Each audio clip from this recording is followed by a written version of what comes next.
2026년 2월 11일 오전 11시 47분. 이란 자그로스 산맥 상공 1만 2천 피트. 미군 F-15 전투기 한 대가 불덩어리가 됐습니다. 왼쪽 엔진이 먼저 터졌고 이어서 계기판이 전부 꺼졌습니다. 조종석 안은 삽시간에 불과 연기로 가득 찼고 그 안에서 라이언 콜 대위는 단 하나의 레버를 찾아 손을 뻗었습니다. 그는 살아서 땅에 떨어졌습니다. 그 순간부터 모든 것이 시작됐습니다. 72시간. 미군은 이 72시간 동안 위성 6개를 총동원하고 특수부대를 3차례 투입하고 구조 헬기를 2번 띄웠습니다. 그리고 3번 모두 실패했습니다. 그 사이 이란 전역에 명령이 떨어졌습니다. 현상금이 걸렸고 군인과 민병대와 마을 주민들이 한꺼번에 산으로 올라갔습니다. 수색 인원은 3,000명을 넘어섰고 열화상 드론이 밤새 하늘을 날았습니다. 한 명의 인간이 하나의 나라 전체에게 쫓기기 시작한 겁니다. 세계 최강의 정보망을 가진 미국이 단 한 사람의 위치조차 찾아내지 못하고 있을 때 72시간이 끝나가던 그 무렵 전혀 다른 곳에서 전화 한 통이 걸려왔습니다. 대한민국이었습니다. 실종된 조종사의 위치를 파악했습니다. 구출 작전 지원이 가능합니다. 미국 합동참모본부 작전실은 처음에 이 전화를 무시했습니다. 동맹국의 제안이라고는 해도 미국이 사흘 동안 못 찾아낸 것을 한국이 찾아냈다는 말이 선뜻 믿기지 않았던 겁니다. 하지만 이어서 도착한 자료를 보는 순간 작전실 안이 조용해졌습니다. 왜 한국만 알고 있었을까요? 폭발은 너무 갑작스러웠습니다. 평소와 다름없는 정찰 비행이었습니다. 이란 국경 인근 상공을 지나는 경로는 이미 수백 번 비행한 구간이었고 그날도 라이언 콜 대위는 왼손으로 스로틀을 쥐고 오른손은 무릎 위에 살짝 얹은 채 계기판을 훑어보고 있었습니다.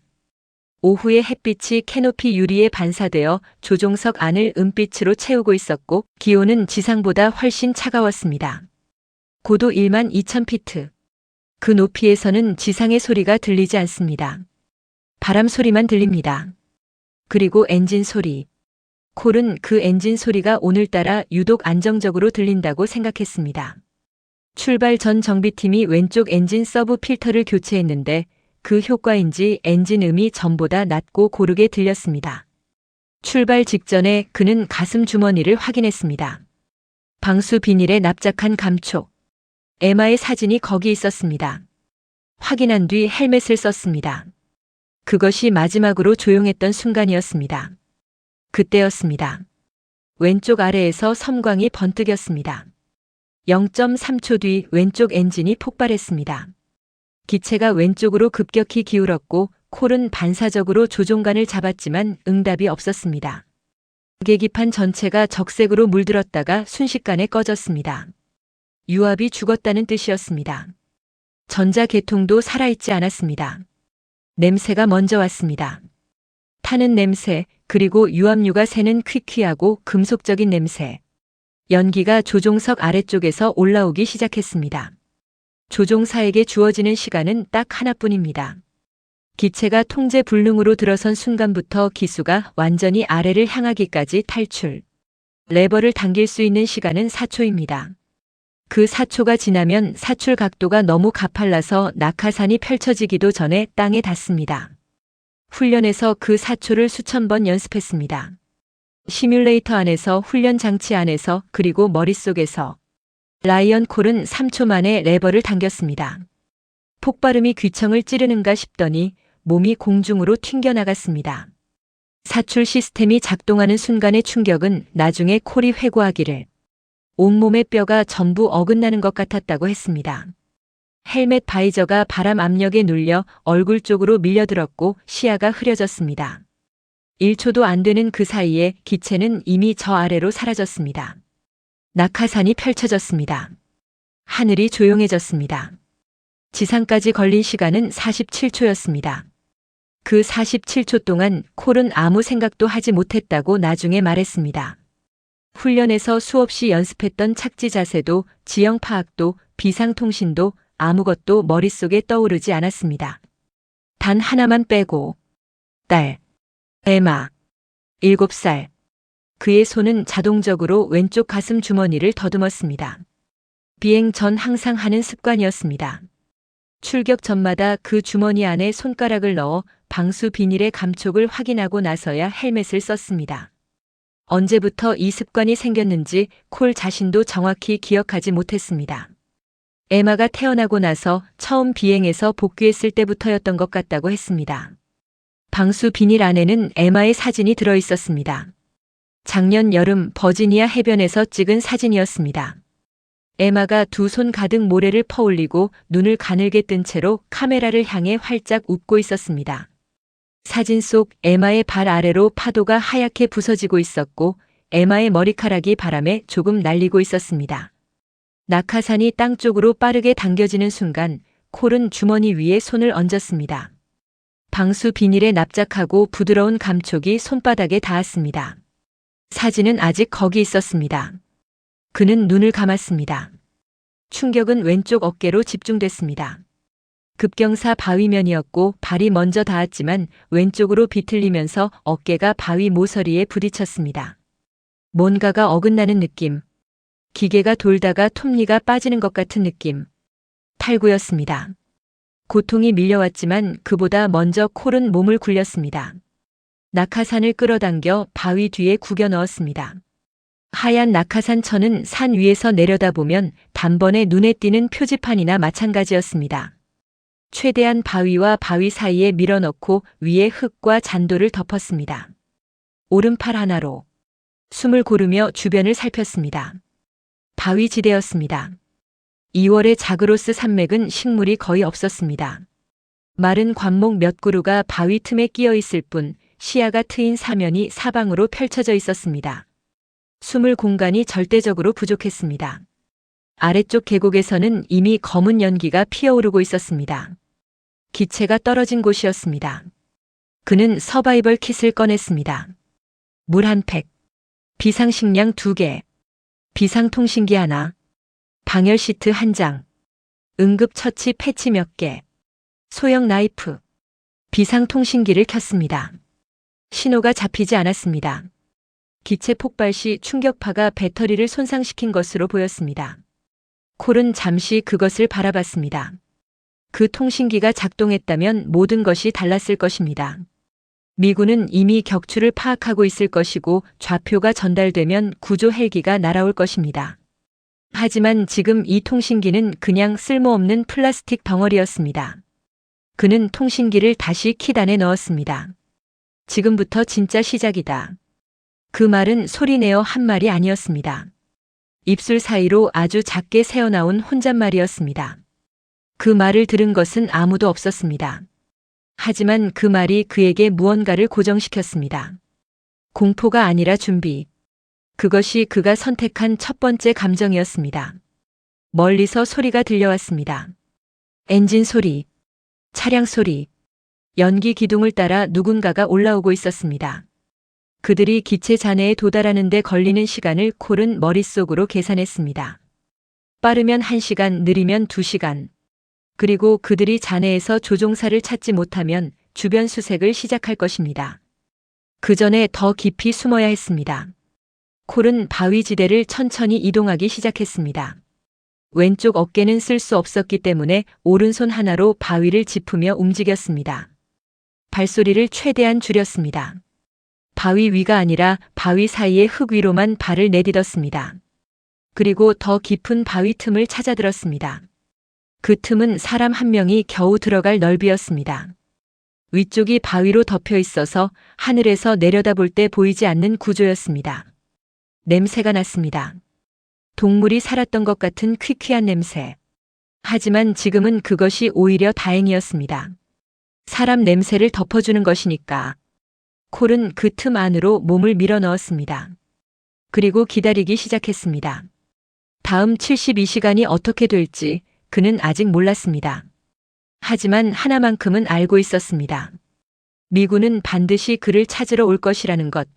문제는 이란군도 반드시 그를 찾으러 온다는 것이었습니다. 그 싸움에서 먼저 도착하는 쪽이 이긴다. 그리고 지금은 아직 아무도 도착하지 않았습니다. 그가 가장 먼저 한 행동은 도망이 아니었습니다. 분배였습니다.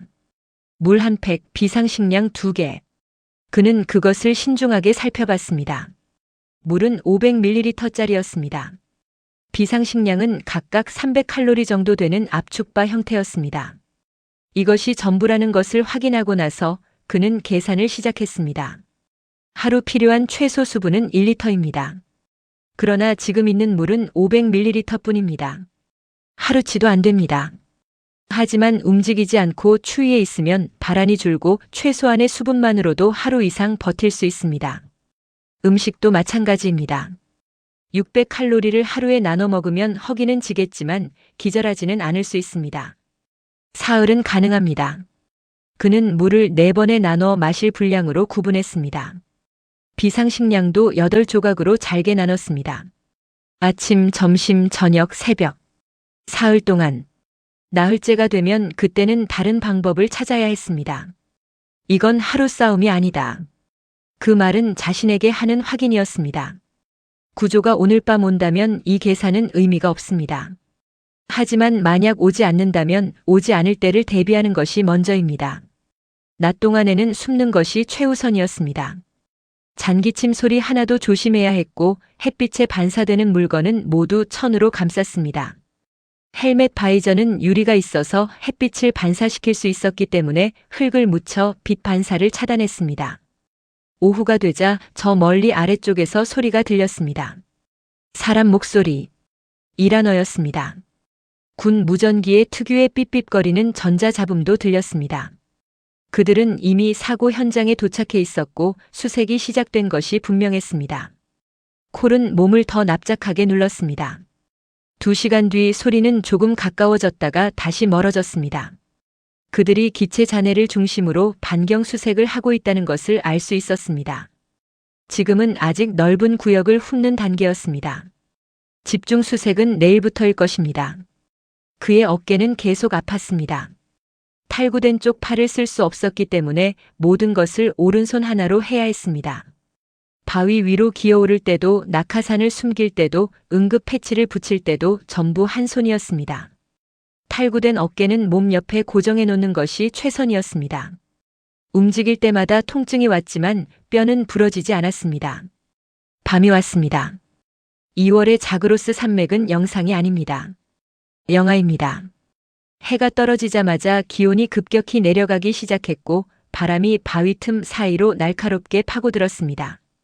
낙하산 천을 몸에 감고 방열 시트를 그 위에 둘렀지만 방열 시트는 몸의 열을 반사하는 것이지 외부의 추위를 막는 것이 아니었습니다. 바람이 불 때마다 그 효과가 반감됐습니다. 이가 딱딱 부딪히기 시작했습니다. 손끝 감각이 사라졌습니다. 추위는 공포보다 더 조용하게 옵니다. 공포는 맞설 대상이 있지만 추위는 그냥 스며드는 것입니다. 뼈 안쪽으로, 근육 안쪽으로, 그리고 생각 안쪽으로. 손가락 감각이 없어지고 다음으로 발가락이, 그 다음으로 무릎이 굳어가는 과정을 콜은 한순간 느끼고 있었습니다. 그리고 그 과정이 너무 조용하다는 것이 더 무서웠습니다.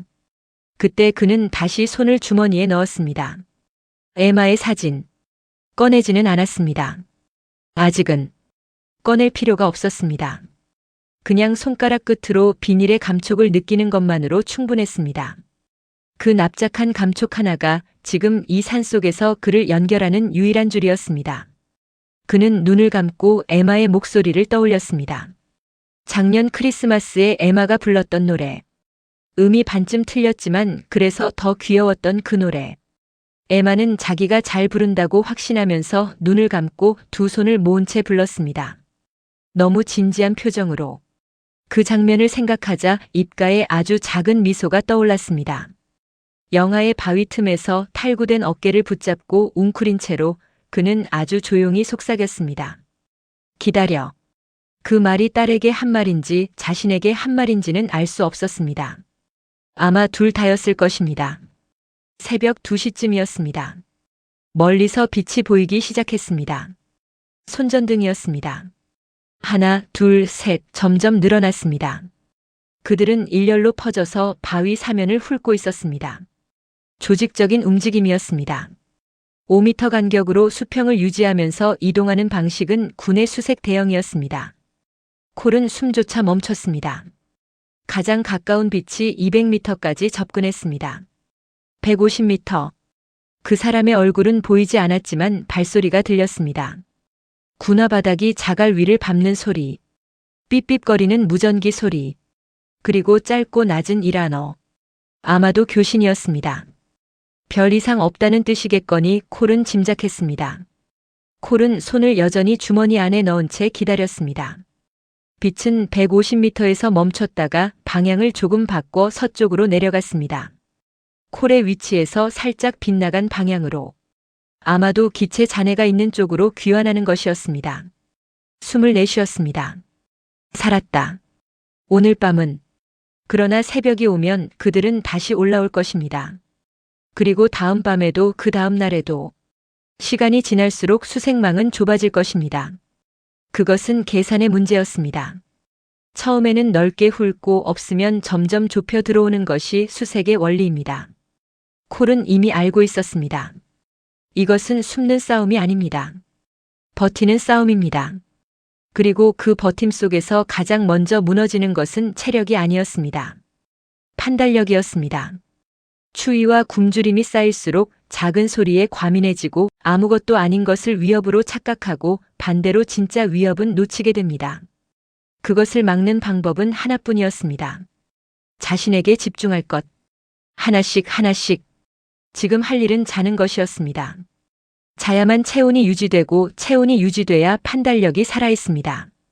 콜은 방열 시트를 다시 몸에 감고 무릎을 끌어안았습니다. 그리고 에마의 목소리를 떠올리며 눈을 감았습니다. 두 번째 날 낮은 첫째 날보다 더 힘들었습니다. 수색대의 숫자가 늘어난 것이 느껴졌습니다. 소리의 밀도가 달랐습니다. 무전기 삐삐거리는 소리가 더 자주, 더 가까이에서 들렸습니다. 한 번은 수색대원의 목소리가 30m 안까지 들렸습니다. 숨을 거의 쉬지 않을 정도로 몸을 눌렀습니다. 식량의 두 번째 몫을 먹었습니다. 손바닥 반만한 조각이었습니다. 씹다 보면 뭔가를 먹는 기분이 들기도 전에 사라졌습니다. 그래도 씹는 동안에는 집중할 수 있었습니다. 그 작은 감각이 지금은 고마웠습니다. 물은 한 모금만 마셨습니다. 입안을 적시는 수준이었습니다. 그리고 오후가 되면서 콜은 이상한 것을 느꼈습니다. 고요함이었습니다. 공포가 빠져나간 자리에 고요함이 채워지는 느낌이었습니다. 이것이 좋은 신호인지 아니면 탈수가 시작돼서 감각이 둔해지는 것인지 처음에는 알 수가 없었습니다. 그러나 판단력은 아직 살아있었습니다. 수색대의 소리를 들으면서 그 방향을 정확하게 파악하고 있었습니다. 감각이 죽은 것이 아니었습니다. 그것은 그냥 버티는 것에 익숙해진 것이었습니다. 인간이 극한 상황에서 적응하는 방식이었습니다. 공포가 일상이 되면 공포의 진폭이 줄어듭니다. 두 번째 날 밤이 첫 번째 밤보다 덜 무서웠던 것은 이미 한 번 살아낸 기억이 있기 때문이었습니다. 살아낸다는 것은 이런 식으로 쌓여가는 것입니다. 두 번째 밤이 깊어졌습니다. 수색대의 손전등이 이번에는 더 많이 보였습니다. 어젯밤보다 2배는 됐습니다. 그러나 콜은 같은 방법으로 기다렸습니다. 주머니에 손을 넣고 에마를 떠올리고 숨을 죽이고 빛들이 다시 멀어졌습니다. 살았다. 두 번째 밤도. 이란 혁명수비대 작전센터에 불이 켜진 것은 폭발이 있고 나서 2시간 뒤였습니다. 최초 보고가 들어왔을 때 현장 지휘관 다루시 파르자드 대령은 즉각 일반 무선을 끊고 암호화 라인을 열었습니다. 이 상황은 일반 무선으로 보고할 성격이 아니었습니다. 미군 조종사가 이란 영토 안에 살아서 내려왔다는 것. 그것은 외교적으로도 군사적으로도 협상 테이블 위에서도 무게가 전혀 다른 상황이었습니다. 테헤란에서 명령이 내려온 것은 1시간 뒤였습니다. 반드시 생포하라. 사살은 불가다. 명령서에는 현상금도 함께 적혀 있었습니다. 약 9천만 원에 해당하는 금액이었습니다. 이 숫자는 이 지역 일반 농민이 5년 동안 벌어야 하는 수입이었습니다. 작은 집 한 채 살 수 있는 돈이었습니다. 아이를 대학에 보낼 수 있는 돈이었습니다. 소문은 삽시간에 퍼졌습니다. 군 수색대가 먼저 움직였지만 그 뒤를 이어 지역 민병대가 합류했습니다. 민병대는 지역 지리를 훤히 알고 있었습니다. 어느 계곡이 막히고 어느 바위 사면이 쉽게 오를 수 있고 어느 동굴이 사람이 숨을 만한 크기인지 그들은 그것을 어린 시절부터 알고 있었습니다. 그 다음에는 마을 사람들이 나왔습니다. 누군가는 돈 때문에, 누군가는 명예 때문에, 누군가는 단순히 무리를 따라 움직였습니다. 2월의 험한 산악지대임에도 불구하고 자정이 되기 전에 수색 인원은 3,000명을 넘어섰습니다. 3,000명. 이것이 어느 정도인지 상상해 보시면 축구 경기장. 대형 관중석 하나를 가득 채우는 인원이 전부 산 위에 올라가서 한 사람을 찾고 있다는 겁니다. 그리고 그들 중 상당수는 이 지역에서 평생 살면서 바위 하나하나를 손바닥처럼 아는 사람들이었습니다. 하늘에서는 열화상 카메라를 장착한 드론이 격자 패턴으로 이동하며 지면을 훑었습니다. 열화상 카메라는 인간의 체온을 주변 바위나 땅의 온도와 구분해 화면에 표시합니다. 사람이 있으면 하얗게 보입니다. 2월의 밤 영하로 내려간 바위지대에서 사람의 열화상은 매우 또렷하게 잡힙니다. 그러나 콜이 숨어있는 바위 틈은 위쪽이 바위로 덮인 구조였습니다. 그 바위가 방열 시트의 효과를 더욱 강화해주고 있었고 체온이 위로 빠져나가는 것을 막고 있었습니다. 드론은 그 위를 2번 지나갔지만 이상 신호를 잡지 못했습니다. 지상에서는 군견이 투입됐습니다. 바람 방향을 역산해 냄새가 퍼지는 경로를 따라 개들이 투입됐습니다. 잘 훈련된 군견은 인간의 냄새를 수백 미터 밖에서도 감지할 수 있습니다. 그러나 콜이 숨어있는 바위 틈에는 동물의 냄새가 배어 있었습니다. 그것이 콜의 채취를 희석시키는 효과를 냈습니다. 파르자드 대령은 사령부 텐트 안에서 지도를 펼쳐놓고 구역을 나눴습니다. 그는 조용하고 꼼꼼한 사람이었습니다. 감정적으로 흥분하지 않고 데이터와 지도를 바탕으로 판단했습니다. 조종사는 부상 상태일 가능성이 높다. 단독이다. 물과 식량이 제한적이다. 이틀 안에 스스로 움직여야 한다. 움직이는 순간 우리가 잡는다. 그의 예측은 논리적이었습니다. 오래 버티려면 물을 찾아야 하고 물을 찾으려면 움직여야 하고 움직이면 발각됩니다. 이틀이 한계였습니다. 그러나 파르자드 대령의 계획에는 눈에 보이지 않는 균열이 있었습니다. 3,000명이라는 숫자 자체가 문제였습니다. 너무 많은 사람이 너무 많은 주파수로 교신하고 있었습니다. 구역 담당자가 상급 지휘관에게 보고하고 상급 지휘관이 다시 사령부에 보고하는 과정에서 수백 건의 무전이 오갔습니다. 그 교신 중에는 아무것도 없다는 보고, 어느 구역을 완료했다는 보고, 인원을 어디로 이동시키라는 지시가 뒤섞여 있었습니다. 그 수백 건의 무전 하나하나가 전파를 타고 산맥 위 하늘을 통과했습니다. 그리고 그 전파들은 서울의 안테나에 잡히고 있었습니다. 파르자드 대령도 몰랐고 3,000명의 수색대도 몰랐고 테헤란의 지휘부도 몰랐습니다. 자신들이 3,000명을 총동원해서 수색망을 촘촘하게 짤수록 그 수색망의 윤곽이 지구 반대편 어느 작전실에서 점점 더 선명하게 그려지고 있다는 것을, 밀도가 높을수록 공백이 보인다. 그것이 한국이 40년 동안 배운 것이었습니다. 그의 계산에서 빠진 것은 딱 하나였습니다. 이 사람이 딸의 사진을 손에 쥐고 버티고 있다는 것. 그리고 그 사람 때문에 지구 반대편에서 전혀 다른 나라가 이미 움직이고 있다는 것. 한편 7,000km 밖 버지니아주 로울리에서는 새벽 4시에 전화가 한 통 울렸습니다. 수신인은 라이언 콜의 아내 사라 콜이었습니다.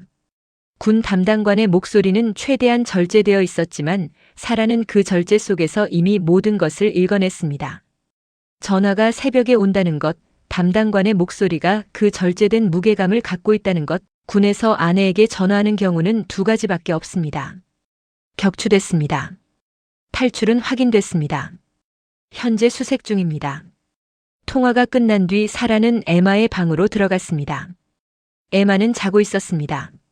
한쪽 무릎을 끌어안고 입을 살짝 벌린 채로. 그 자는 모습이 아버지를 닮았습니다.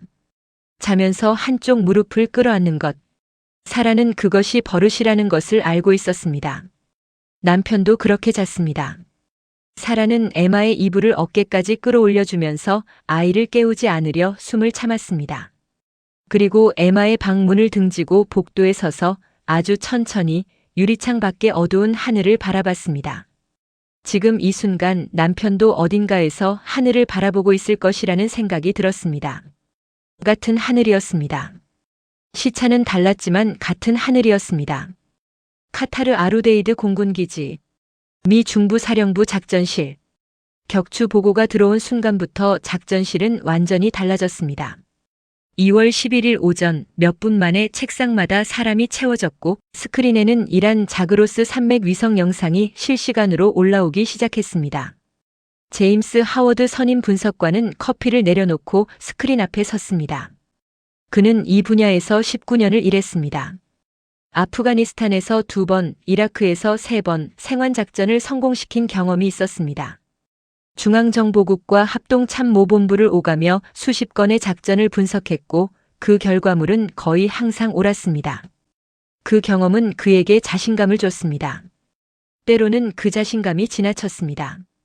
그러나 그것이 지나쳤다는 것은 이번 사건이 끝난 뒤에야 그 스스로 알게 됩니다. 위성 3호와 4호 영역을 겹쳐서 분석하면 돼. 열화상 레이어를 올려봐. 한 사람이 숨을 곳은 많지 않아. 격추 위치에서 부상자가 이동할 수 있는 반경은 최대 2km야. 거기서 은신 가능 지형을 다 추리면 10군데도 안 나와. 분석팀은 빠르게 움직였습니다. 격추 위치에서 반경 5km 안의 지형을 구역으로 나누고 각 구역의 은신 가능성을 계산했습니다. 인원 1명, 이동 거리 제한, 부상 상태 고려. 3시간 안에 가장 가능성 높은 위치 5곳을 추렸습니다. 그 5곳 중에 콜이 있는 위치는 없었습니다. 문제는 하워드의 분석 자체가 아니었습니다. 하워드의 분석은 교과서적으로 정확했습니다. 문제는 전제였습니다. 그는 조종사가 열화상에 노출될 가능성이 있는 위치를 피했을 것이라고 가정했습니다. 그러나 콜이 숨은 바위 틈은 위에서 보면 아무런 특징도 없는 평범한 바위 더미처럼 보였습니다. 그 틈 안쪽이 사람 하나 들어갈 공간이라는 것은 직접 올라가서 틈 안을 들여다봐야만 알 수 있었습니다. 위성 열화상 분석으로는 파악할 수 없는 구조였습니다. 그 판단의 차이가 3번의 실패를 만들었습니다. 첫 번째 구조 시도는 격추 8시간 뒤였습니다. 특수부대 헬기가 야간 침투로 들어갔습니다. 목표 지점까지 도달했지만 이란군이 미리 대기하고 있었습니다. 이란군은 기체 잔해 주변 반경 3km의 매복을 배치해두고 있었습니다. 교전이 벌어졌고 헬기는 귀환했습니다. 조종사는 없었습니다. 대원 2명이 부상을 입었습니다. 하워드는 스크린을 한동안 바라봤습니다. 그는 분석에 오류가 있었다고 생각하지 않았습니다. 그는 이란군이 예상보다 빠르게 대응했다고 판단했습니다. 더 깊이 들어가야 해. 이란 군의 배치를 먼저 파악하고 빈틈을 찾아서 다음 침투창을 잡아. 두 번째 시도는 36시간 뒤였습니다. 이번에는 낮 시간대를 이용했습니다. 이란 수색망의 밀도가 낮아지는 시간대를 노려 소형 무인 구조기를 투입했습니다. 무인기는 콜의 추정 위치 상공까지 접근하는 것이 목표였습니다. 그러나 이란 전자전 장비가 주파수를 감지하고 교란 신호를 쐈습니다. 무인기는 통제를 잃고 산 아래로 떨어졌습니다. 하워드는 이 시점에서도 분석 방향을 바꾸지 않았습니다. 이란이 이 수준의 전자전 능력을 갖고 있다는 건 분석에 없었어. 새로 고려해야 해. 이란 전자전 주파수를 우회하면 돼. 48시간 내로 다시 들어간다. 세 번째 시도는 격추로부터 60시간 뒤였습니다. 이번에는 특수부대 지상 침투였습니다. 국경에서 이란 민간인 복장으로 침투한 6인조 팀이었습니다. 그들은 이틀에 걸쳐 도보로 이동하면서 목표 지점에서 4km까지 접근했습니다. 거의 다 왔습니다. 그때 이란 수색망의 통신이 갑자기 활성화됐습니다. 방향이 팀이 이동해온 경로 쪽으로 집중됐습니다. 어떤 정보가 유출됐거나 아니면 팀의 흔적이 어느 지점에서 감지된 것이었습니다. 팀은 철수했습니다. 3번의 실패. 작전실 안의 공기가 달라졌습니다. 하워드는 지도를 들여다보면서 처음으로 자신이 무언가를 빠뜨렸을 수도 있다는 생각을 했습니다. 그것은 낯선 감각이었습니다. 19년 동안 거의 느껴본 적 없는 감각이었습니다. 조종사는 아직 살아있을 거야. 이란 군이 잡았다는 보고가 없어. 다시 분석하자. 그 말이 끝난 직후 작전실 전화가 울렸습니다. 한국 합동참모본부였습니다. 하워드의 부관이 전화를 받고 잠시 말을 듣더니 하워드에게 말했습니다. 한국 합참정보부장 연결 요청입니다. 콜 대위 관련이라고 합니다. 하워드는 잠시 멈췄습니다. 한국이 이 상황에 어떤 관련이 있는지 이해가 되지 않았습니다. 하지만 전화를 받지 않을 이유도 없었습니다. 연결해. 서울 합동참모본부 지하작전실. 전화를 건 사람은 합참정보부장 이경호 준장이었습니다. 그는 한국말이 아니라 영어로 전화를 걸었습니다. 신원 확인이 끝난 뒤 하워드에게 직접 연결됐습니다. 이경호 준장의 목소리는 차분하고 명확했습니다. 서두르지 않았습니다. 하워드 선임 분석관님, 저는 대한민국 합동참모본부 정보부장 이경호 준장입니다. 콜 대위권으로 연락드렸습니다. 말씀하십시오. 저희가 콜 대위의 위치를 파악했습니다. 그리고 구출 작전 지원이 가능합니다. 하워드는 잠시 말이 없었습니다. 한국이 이란 자그로스 산맥에서 실종된 미군 조종사의 위치를 알고 있다는 말이었습니다. 미 중부 사령부가 위성 6개를 동원하고 사흘 동안 3번의 작전을 시도하면서도 확정하지 못한 위치를 하워드는 정중하되 신중했습니다. 근거가 뭡니까? 자료를 먼저 보시겠습니까? 보내주십시오. 지금 바로 암호화 채널로 전송하겠습니다. 10분 뒤 파일이 도착했습니다. 하워드는 직접 파일을 열었습니다. 첫 페이지를 보는 순간 눈썹이 올라갔습니다. 한국이 보낸 것은 단순한 위치 좌표가 아니었습니다. 이란 수색망 전체의 통신 로그 분석이었습니다. 72시간 동안 이란 군이 사용한 무전 주파수 호출 보호 체계, 그리고 그 체계 안에서 발생한 공백을 시간대별로 정리한 자료였습니다. 두 번째 페이지에서 하워드는 자리에서 일어났습니다. 이란 수색대가 어느 방향을 어느 시간에 집중적으로 훑었는지, 그리고 아직 닿지 않은 구역이 정확히 어디인지가 지도 위에 표시되어 있었습니다. 그 공백 지점. 이란 수색망이 3번이나 지나갔지만 끝내 제대로 훑지 못한 구역. 거기 콜이 있었습니다.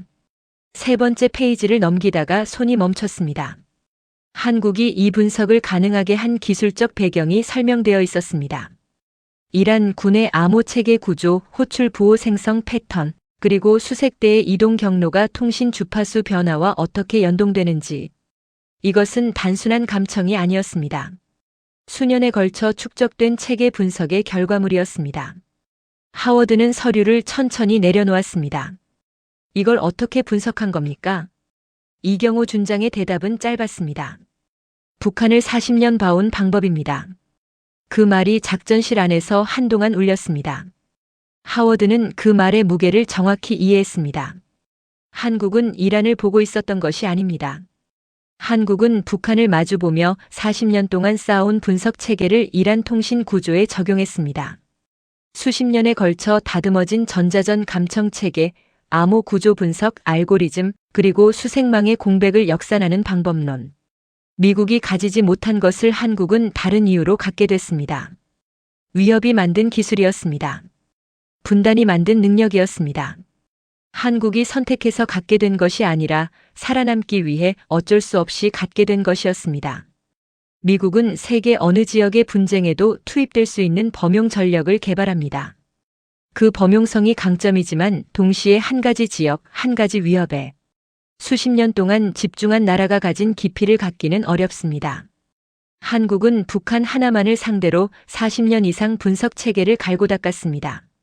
그 40년이 지금 이란 자그로스 산맥에서 발휘된 것이었습니다. 그 아이러니를 하워드는 한순간 느꼈습니다. 작전실 주임에게 말했습니다. 한국 합참 연결 유지해. 이 자료 전원 검토해. 그러나 그 다음 발언은 스스로에게 한 말이었습니다. 아주 낮게 혼자. 내가 틀렸었어. 그 말은 아무도 못 들었을 만큼 작았습니다. 그러나 19년 동안 한 번도 하지 않았던 말이었습니다. 그 사실을 가장 잘 아는 것은 하워드 자신이었습니다. 전화가 다시 연결됐습니다. 이경호 준장이 말했습니다. 구출 작전 지원도 가능합니다. 단 한 가지 조건이 있습니다. 말씀하십시오. 작전 시간이 15분입니다. 15분. 하워드는 그 숫자를 다시 물었습니다. 왜 15분입니까? 이경호 준장의 대답은 차분했습니다. 설명이 길지 않았습니다. 짧고 정확하게 이란 수색망 통신 사이클을 분석한 결과입니다. 야간 시간대에 두 개 구역의 통신 교대가 겹치는 순간이 있습니다. 그 순간에 한국이 두 개 주파수를 동시에 교란하면 수색망 북동쪽 구역에 약 15분의 통신 공백이 만들어집니다. 그 공백 안에 콜 대위가 있는 위치로 접근하면 이란 수색대가 이상을 감지하기 전에 구조를 완료할 수 있습니다. 하워드는 지도를 펼쳤습니다. 교란만으로 15분이 가능합니까? 교란만이 아닙니다. 가짜 명령 주입도 병행합니다. 가짜 명령이라는 것은 이란 수색대의 통신 체계 안으로 실제 지휘부 명령처럼 보이는 신호를 삽입합니다. 내용은 반대 방향으로 이동을 지시하는 것입니다. 이란 수색대가 그 명령이 가짜라는 것을 알아채기 전까지의 시간이 15분입니다. 하워드는 잠시 침묵했습니다. 이란 암호 체계 안으로 직접 삽입이 가능합니까? 저희가 사흘 동안 수집한 통신 데이터를 분석한 결과 이란이 이번 작전에서 사용하는 암호 체계의 구조를 파악했습니다. 삽입은 기술적으로 가능합니다. 하워드는 그 말을 소화하는데 잠시 시간이 걸렸습니다. 이것은 단순한 교란이 아니었습니다. 적의 명령 체계 안으로 가짜 명령을 삽입하는 것. 그것은 전쟁에서 가장 정교하고 위험한 전자전 수단 중 하나였습니다. 노출되면 역추적이 시작되고 그 과정에서 작전 전체가 무너질 수 있었습니다. 만약 15분 안에 들키면 그건 제 책임입니다.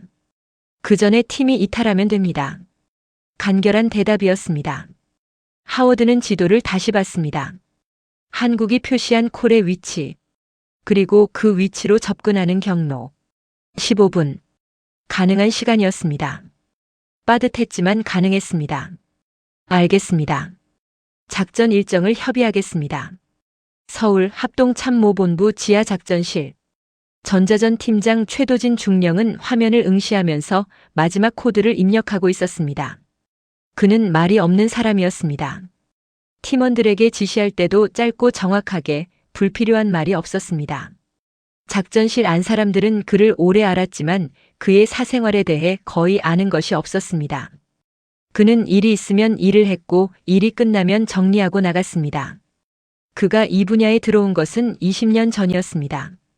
처음에는 북한 통신 감청 분석이 주 업무였습니다. 북한의 군사통신 체계는 독자적인 구조를 갖고 있었습니다. 소련 기술 기반이었지만 수십 년에 걸쳐 독자적으로 변형돼 있었고 그 구조를 파악하는 데만 여러 해가 걸렸습니다. 그 과정에서 그가 체계화한 것이 수색망 통신 공백 역산 방법론이었습니다. 수색대가 어디를 훑었는지가 아니라 어디를 훑지 않았는지를 통신 데이터에서 읽어내는 것.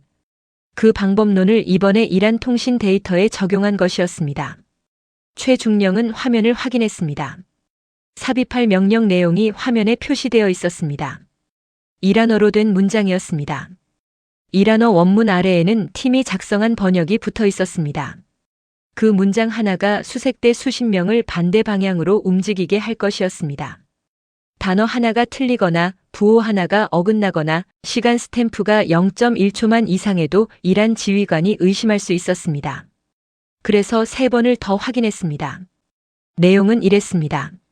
수색 구역 북동쪽에서 낙하산 잔해 추정 물체가 발견됐으며 해당 구역으로 즉시 집결하라는 것이었습니다. 그 낙하산 잔해 추정 위치는 콜 대위가 실제로 있는 위치에서 정반대 방향이었습니다. 주파수 A 교란 준비 완료. 주파수 B 가짜 명령 패킷 장전. 장전 완료. 삽입 명령 내용 최종 확인. 팀원이 이란어 원문과 번역문을 나란히 읽었습니다. 이상 없음. 최중령은 시계를 봤습니다. 2026년 2월 14일 새벽 2시 18분. 그는 깊게 숨을 한 번 들이쉬었습니다. 삽입 시작. 한국의 신호가 이란 자그로스 산맥 상공을 통과했습니다. 이란 수색대의 무전기 안으로 아무도 보내지 않은 명령이 흘러들어갔습니다. 지휘부에서 보낸 것처럼 보였습니다. 암호 체계도 맞았고 호출 부호도 정확했습니다. 시간 스탬프도 실제 지휘 채널의 형식과 일치했습니다. 지상에 일한 수색대는 그 명령을 받았습니다. 무전기에서 명령이 들어오자 일부 수색대원들이 서로 얼굴을 봤습니다. 방향이 갑자기 바뀐 것이었습니다. 그러나 호출 부호는 상급 지휘부 것이었고 암호도 맞았습니다. 수색대원들은 그 명령을 따랐습니다. 그들이 반대 방향으로 움직이기 시작했습니다. 그 순간 미 특수부대팀이 헬기에서 내려서 산사면으로 뛰기 시작했습니다. 15분이 시작됐습니다. 콜이 그 소리를 들은 것은 꿈과 현실 사이 어딘가였습니다. 세 번째 날 새벽 그는 이미 경계와 수면의 경계가 흐릿해진 상태였습니다. 탈수가 진행되고 있었습니다. 입술이 갈라지고 입안이 걸쭉하게 말라 있었습니다. 손가락은 아침부터 감각이 없었고 발가락을 움직이려 하면 둔한 통증이 왔습니다.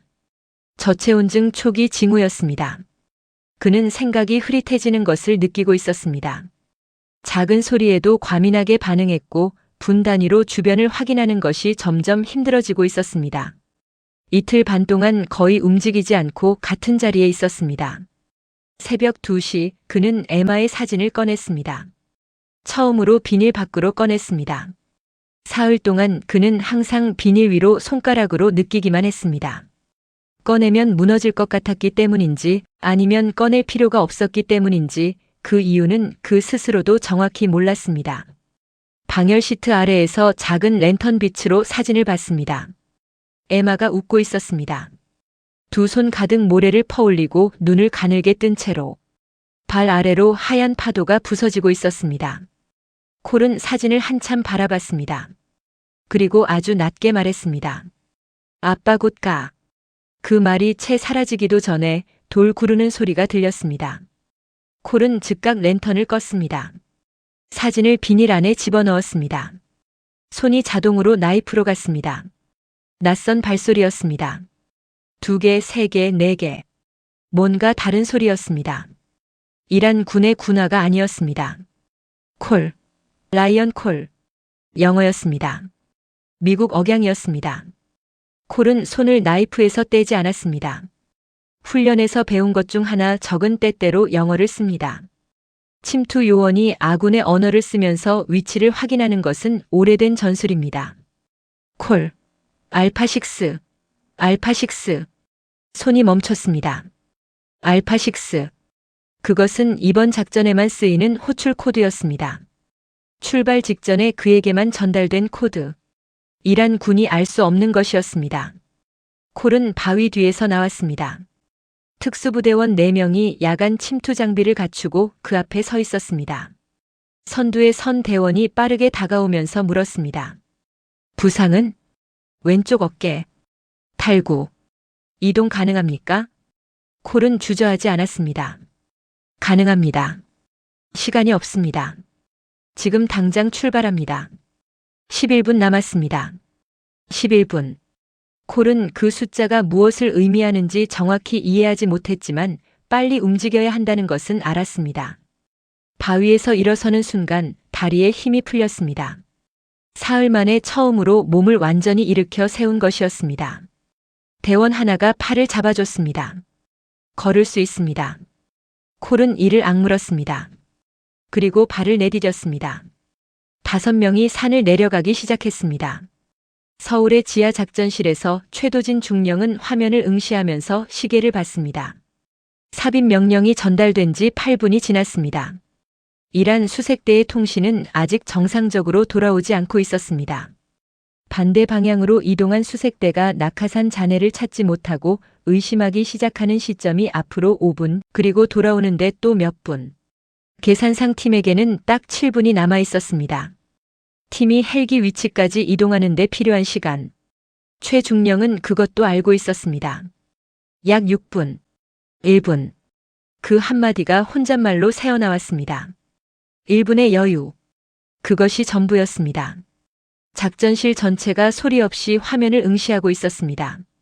이경호 준장도 서서 모니터를 바라봤습니다. 아무도 말하지 않았습니다. 지상에서 팀은 달리고 있었습니다. 콜은 어깨 통증에도 불구하고 달렸습니다. 세 번째 날 새벽 굶주리고 탈수된 상태였지만 달렸습니다. 다리에 힘이 없었지만 달렸습니다. 주머니 안에 사진이 뛸 때마다 가슴 위에서 가볍게 출렁이는 것이 느껴졌습니다. 그 출렁임이 그를 달리게 했습니다. 바위를 뛰어넘을 때마다 무릎이 말을 듣지 않았습니다. 세 번째 날 수분도 칼로리도 거의 바닥난 몸이었습니다. 그러나 근육보다 먼저 반응하는 것이 있었습니다.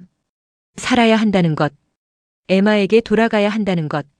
선두대원이 3m 앞에서 뛰고 있었고 콜은 그 등을 보면서 한 걸음 한 걸음을 이어나갔습니다. 대원 중 하나가 뒤에서 낮게 외쳤습니다. 2분. 그 말이 마지막 연료가 됐습니다. 콜의 다리가 움직였습니다. 뛰는 것이 아니었지만 그렇다고 걷는 것도 아니었습니다. 무언가 그 사이의 속도로 바위 사면을 내려가고 있었습니다. 헬기가 보였습니다. 이란 수색대의 무전기에서 이상 신호가 감지된 것은 그 직후였습니다. 반대 방향으로 이동했던 수색대 중 일부가 상급 지휘부의 교신을 시도했습니다. 낙하산 잔해를 찾지 못했다는 보고였습니다. 지휘부에서는 그런 명령을 보낸 적이 없다는 응답이 왔습니다. 가짜 명령이 들통났습니다. 그 순간 수색대가 방향을 돌리기 시작했습니다. 그리고 하늘에서 헬기 소리가 들렸습니다. 그러나 이미 5명은 헬기 안에 있었습니다. 헬기가 지면을 떠났습니다. 빠르게 고도를 높이면서 어두운 하늘 속으로 이동했습니다. 이란 수색대의 고개가 하늘을 향했습니다. 헬기는 멀어졌습니다. 서울 지하작전실에 신호가 들어왔습니다. 팀 전원 탑승 완료. 이탈 성공. 최도진 중령은 고개를 한번 끄덕였습니다. 삽입 명령이 전달된 지 정확히 14분 32초였습니다. 15분 아니었습니다. 최 중령은 화면을 닫기 시작했습니다. 팀원들이 장비를 하나씩 내려놓았습니다. 박수는 없었습니다. 환호도 없었습니다. 작전실 안은 조용했고 그 조용함 속에서 각자 자신의 자리로 돌아가고 있었습니다. 이경호 준장은 잠시 화면을 바라보다가 돌아섰습니다. 화면 속의 지도 위에서 헬기를 나타내는 점이 이란 국경 밖으로 빠져나가고 있었습니다. 점점 멀어지고 있었습니다. 안전한 방향으로. 그것이 전부였습니다. 헬기는 새벽 어스름 속을 날았습니다. 라이언 콜은 헬기 바닥에 누운 채 천장을 바라봤습니다. 특수부대원이 탈구된 어깨를 응급 처치하고 있었고 수액이 팔에 꽂혔습니다. 따뜻한 이불이 몸을 감쌌습니다. 그는 아무 말도 하지 않았습니다. 주머니에 손을 넣어 방수 비닐의 감촉을 확인했습니다. 납작하고 부드럽고 작은 에마가 거기 있었습니다. 눈에서 뭔가 흘렀습니다. 그는 닦지 않았습니다. 천장 위로 헬기 날개 소리가 계속 들렸습니다. 규칙적이고 낮은 소리. 그 소리가 지금 이 순간을 현실로 만들어주고 있었습니다. 꿈이 아니라는 것. 살아있다는 것. 선두대원이 짧게 말했습니다. 한국이 이번 작전에서 도움을 줬습니다. 이란 수색망 분석과 전자전 지원을 했습니다. 콜은 고개를 돌렸습니다. 한국이요? 네. 그 덕분에 15분짜리 창이 만들어졌습니다. 콜은 잠시 그 말을 반추했습니다. 한국. 한반도에서 북한을 마주보며 살아가는 나라. 그 나라가 이란 산맥 안에서 그를 위한 길을 만들어줬습니다. 자신과 직접 아는 사람이 없는 나라가 이름도 얼굴도 모르는 한 사람을 위해 움직였습니다. 감사하다고 전해주십시오. 대원은 고개를 끄덕였습니다. 하지만 그 감사의 말이 전해지기까지는 시간이 좀 걸렸습니다. 서울 지하작전실은 이미 다음 일과로 넘어가 있었기 때문입니다. 이경호 준장은 작전 보고서를 정리하고 있었습니다. 이번 작전에서 사용된 통신 분석 기법과 삽입 명령 체계에 대한 내부 보고서였습니다. 보안 분류는 최고 등급이었습니다. 이 보고서가 외부에 공개될 일은 없었습니다. 최도진 중령은 이번 작전 중 수집한 이란 통신 데이터를 정리해서 아카이빙하고 있었습니다. 그것은 나중에 또 다른 상황에서 쓰일 수 있는 자료였습니다. 팀원들은 각자 자리로 돌아갔습니다. 아무도 축하하는 말을 하지 않았습니다. 그것이 이상한 일이 아니었습니다. 그들에게 이 작전은 해야 할 일이었고 해야 할 일을 했을 뿐이었습니다. 동맹국이 어려움에 처했고 그 상황에서 자신들이 할 수 있는 것이 있었고 그래서 했습니다. 거기에 다른 이유가 필요하지 않았습니다. 아루데이드 기지로 콜의 귀환이 보고됐을 때 하워드는 작전실 한쪽 구석에서 서류를 검토하고 있었습니다. 보고를 받은 뒤 잠시 눈을 감았습니다. 19년 동안 이 일을 하면서 처음으로 자신이 아닌 다른 나라의 능력 덕분에 사람이 살아 돌아왔습니다. 자신이 3번 실패한 자리에서 그것이 자존심의 문제가 아니라는 것은 알았습니다. 하지만 그래도 그것을 소화하는 데는 시간이 필요했습니다. 그는 한국이 보낸 원본 분석 서류를 다시 펼쳤습니다. 3번째로 읽는 것이었습니다. 처음 읽었을 때는 충격이었습니다. 2번째 읽었을 때는 검증이었습니다. 그리고 지금 3번째는 인정이었습니다. 그는 서류 여백에 짧은 메모를 적었습니다. 코리어 is not a country we protect. 코리어 is a country we work with. 한국은 우리가 보호하는 나라가 아니다. 한국은 우리가 함께 일하는 나라다. 그는 그 메모를 접어서 서류 첫 장 안에 끼워 넣었습니다. 공식 보고서에 쓸 문장인지 아닌지는 아직 몰랐습니다. 하지만 그 문장이 자신이 지금 생각하고 있는 것의 가장 정직한 표현이라는 것은 알았습니다. 하워드는 창밖을 잠시 바라봤습니다. 카타르의 밤하늘이었습니다. 별이 많았습니다. 이 하늘 너머 어딘가에 이란이 있고 자그로스 산맥이 있고 콜이 사흘을 버텼던 바위 틈이 있었습니다. 그리고 그것과 전혀 다른 방향으로 서울이 있었습니다. 자신이 3번 실패하는 동안 한국이 성공한 것. 그것을 자존심의 문제로 느끼지 않으려고 의식적으로 생각을 눌렀지만 완전히 누를 수는 없었습니다. 그것은 사람의 감정이었습니다. 하지만 그보다 더 크게 느껴지는 것도 있었습니다. 한 사람이 살아서 딸에게 돌아간다는 것. 그것이 더 컸습니다. 자신의 자존심보다. 그는 메모를 한 번 더 폈다가 다시 접었습니다. 그리고 다음 보고서 작성을 시작했습니다. 오늘 밤도 일은 계속됐습니다. 이틀 뒤 버지니아주 해군 병원. 라이언 콜은 침대에 누워 있었습니다. 어깨는 수술을 마쳤고 수액과 영양제로 서서히 회복 중이었습니다. 의사는 탈수와 저체온증은 시간이 지나면 완전히 회복될 것이라고 했습니다.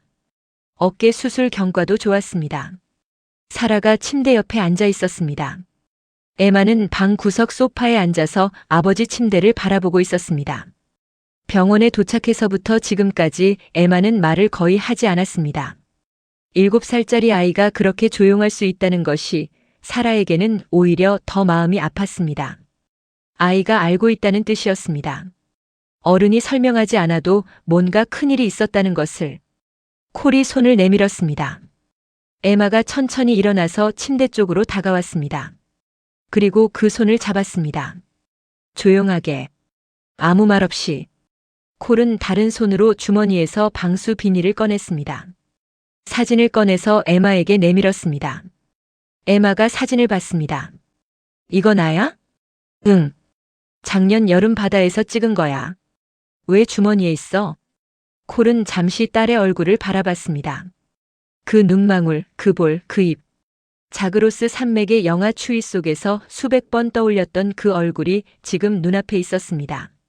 손바닥 안에 느껴지는 것이 아니라 눈앞에 살아서. 아빠가 멀리 갔을 때 내가 보고 싶으면 꺼내보려고. 에마는 잠시 그 말을 생각했습니다. 아이는 어른보다 더 직선적으로 생각합니다. 복잡한 감정을 우회하지 않습니다. 그럼 나도 아빠 사진 가져갈게. 내가 멀리 가면. 사라가 옆에서 입술을 깨물었습니다. 고개를 살짝 돌려서 창밖을 봤습니다. 콜은 에마의 손을 꼭 쥐었습니다.